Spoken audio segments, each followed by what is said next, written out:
Hey everybody, welcome back to my YouTube channel. Long time no see. Y'all see the new little cut color. We'll get into that later. This week y'all will be joining me for another episode of my podcast, Medusa Side. So I hope that y'all enjoy, and yeah, keep listening so that you can hear more about me oversharing on the internet. Hey y'all, it's me.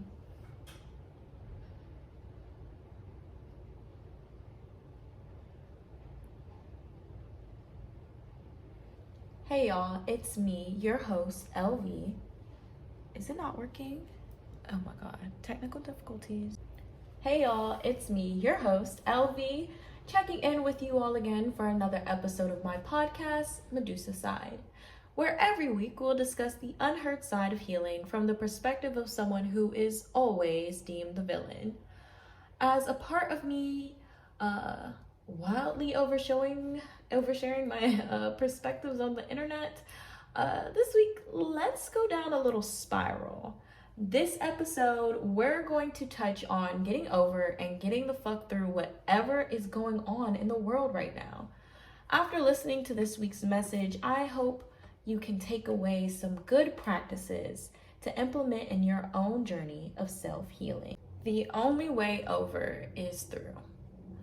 That's the mantra I have been telling myself for the last few weeks anytime I am met with discomfort or stress.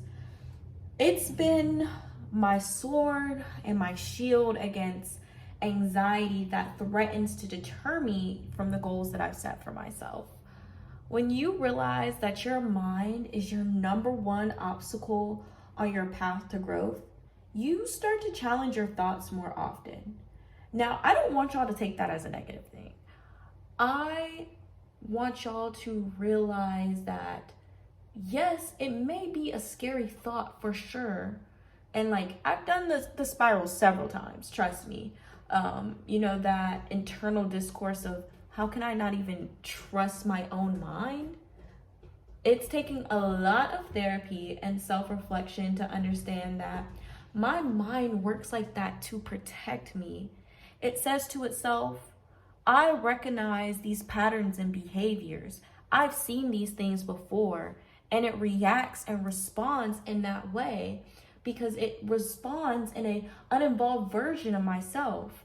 And that's likely because the way I'm reacting and responding is from defense mechanisms that I developed as a child when I did not have the emotional maturity nor the tools and resources I needed to navigate difficult emotional situations.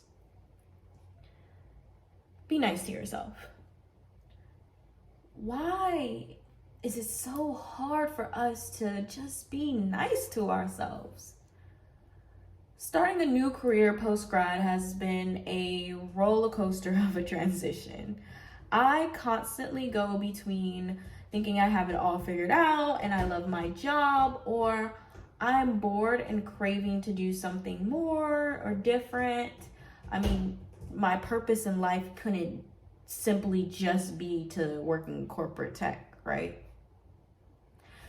I am also in a space where I may wallow in the despair of my life and questioning why and how I got here and comparing myself to my peers and stressing about everything that's going on in the world. I am trying to tell myself, you gotta slow down, LV. I am only 23 years old, and every year I get older, and every year I feel like I have less of my life together. That's not right, right? Life is intimidating, and that's okay. As a hyper-independent child that felt like she grew up too fast, I am trying to give myself the grace to make mistakes, to not know, and to be scared to do things. I'm in a new space.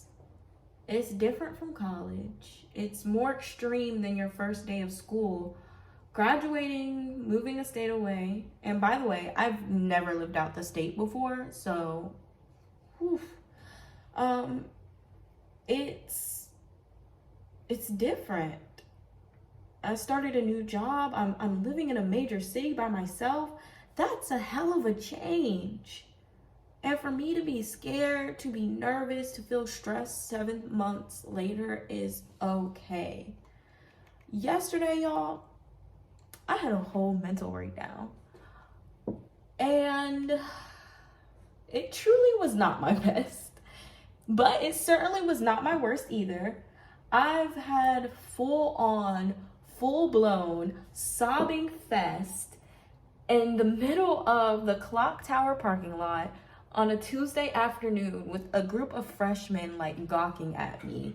So yesterday wasn't much better than that, but it was still better. I've been increasingly more irritated through the day as I hadn't gotten much sleep before because I recently got a puppy. I'm sure y'all can hear him moving around in the background because he's in his playpen right now. Yeah, so the thing about having a puppy, y'all, can somebody say hello, resurfacing awareness of parental issues? We'll get into that in another episode. But he was really like on a mission to do his worst. And then the icing on the already stressed and fatigued cake was me being a shitty person to people I care about because I was feeling shitty. And then you just sprinkle in a meeting at work that left me feeling totally devastated and like I don't know how to do my job and just lost in life. It is safe to say I had a bad day. And this day was followed by several more series of unfortunate events that left me feeling like I just wake up and cry every day and then the day is gone. Healing isn't always linear. I'm gonna say that one more time. Healing isn't always linear, but what I am learning is the importance of taking accountability for the things you said and the things you did when you were feeling low and triggered. You can still honor those emotions and actively try to repair what you broke around yourself while you were feeling broken. Your shitty mental health is not an excuse for your actions, but it can explain why you acted the way that you did. I cannot always be positive. I can't always have good days, great days. I can't always check everything off the to-do list. I am allowed to have bad days. I just have to accept the consequences for whatever happens and take responsibility for whatever happens that day. What I'm really trying to say, y'all, is like, it's okay. It's okay to have negative emotions around change, to be anxious despite your planning, to be anxious despite the joy and the positivity surrounding, the outcome of change. What isn't okay is letting that impede your growth or stop you from getting whatever you need to get done. Delayed but not denied. Delayed but not stopped. Rest but not quit. Y'all need to hear that again. Rest, but not quit. Ignoring your problems won't make them go away. Blocking that person won't block the way they made you feel. Neglecting your to-do list won't complete the errands. I hate to get on my anti-tech and social media high horse because I just feel like that's way too hypocritical for me to stand on that soapbox way too long. But honestly, y'all, I feel like social media has made us feel like way too comfortable and way too easy in terms of having a way out with stuff. Like, it makes it so easy for us to disconnect, to log off, to procrastinate, and you can't close out of real life. And the only way to get over something is to allow yourself to go through it. I have been taking the time to feel my emotions. I'm giving myself the space to admit my shame and my shortcomings, to acknowledge my ignorance and embrace it and honor it. Stop putting so much pressure on yourself to always know. You're not always gonna know. And it's a lot of growth and knowledge that happens where ignorance and discomfort and perseverance intersect. Don't neglect that opportunity to experience that because it's awkward, because it doesn't feel good. Shortcuts won't give you the same kind of results. Okay, y'all, it is time for our Venom. And Venom is just the place in the show where I give y'all some tips and tricks and just different things that I do in order to assist me and support me on my journey through self-healing.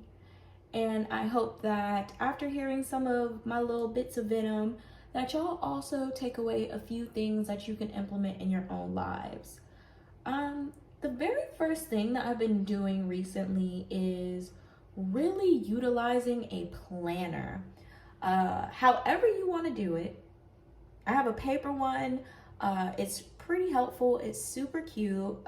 My bestie / sister got it for me for my birthday. Shout out to Kayla. And it just makes planning less stressful and more fun. The second thing is take some time to disconnect from the world. Get off your phone, go for a walk, leave yourself with your thoughts and feelings for a little bit, and hey, you might discover that you've been hiding some stuff in there.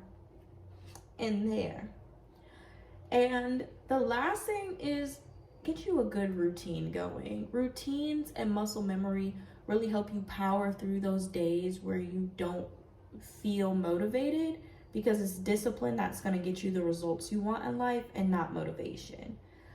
Having my puppy, which we will have a whole parental episode coming up very, very, very, very, very soon, has really pushed me to establish a better routine, like a daily routine to take care of him, which to make sure I get the things I need to get done has forced me to take care of myself a lot better.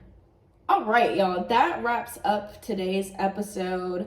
That's all I have for y'all today, but I am curious to know what you think, and if you have any ways that you're trying to remain disciplined and being nice to yourself, please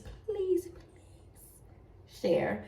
And if you want them to be shared on the show, y'all can DM them to me at Medusa Sides Podcast on Instagram, and I'll share them on my next episode.